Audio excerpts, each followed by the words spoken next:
Hello, Meg Webb here, independent candidate for the seat of Nelson, talking today about an integrated transport system. Very topical in Hobart at the moment. Let's talk about three really straightforward components: public transport, active transport and road infrastructure. And we'll throw in a fourth, actually, new technologies. This will just be a quick run through. You can jump on my website to have a look at some more detail, and I'd love to hear from you about your ideas. So, public transport. We can absolutely alleviate some of our congestion by getting more people onto public transport, whether it's buses or river solutions like ferries. To do that, public transport needs to be very cheap, even free. It needs to be frequent and it needs to be convenient. We need to provide people with park and ride facilities where they can get to a central destination, leave their car and jump on the public transport, bus or ferry, to bring them into the central location. Absolutely a solution we need to pursue.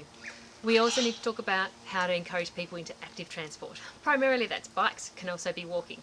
To make bike use safer, we need to look at solutions like separated cycleways.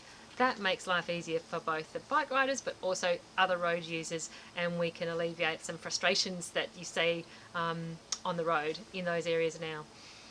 Road infrastructure is really important. Clearly we have a congestion issue around our CBD. We've got people coming in from satellite areas, converging on the CBD, and that's causing issues for us.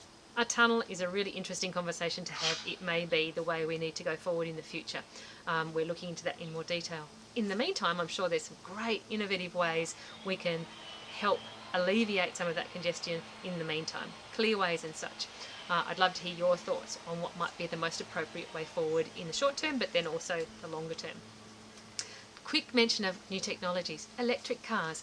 We're moving towards electric cars at a real pace. We're going to make sure that we've got the right infrastructure for that here in our state. A network of charging stations in place. We're already on that path and we need to really progress it to be ahead of the game. Automated cars are coming. We'll probably see more people using the road through automated cars. People who can't currently drive will then have the opportunity to do so.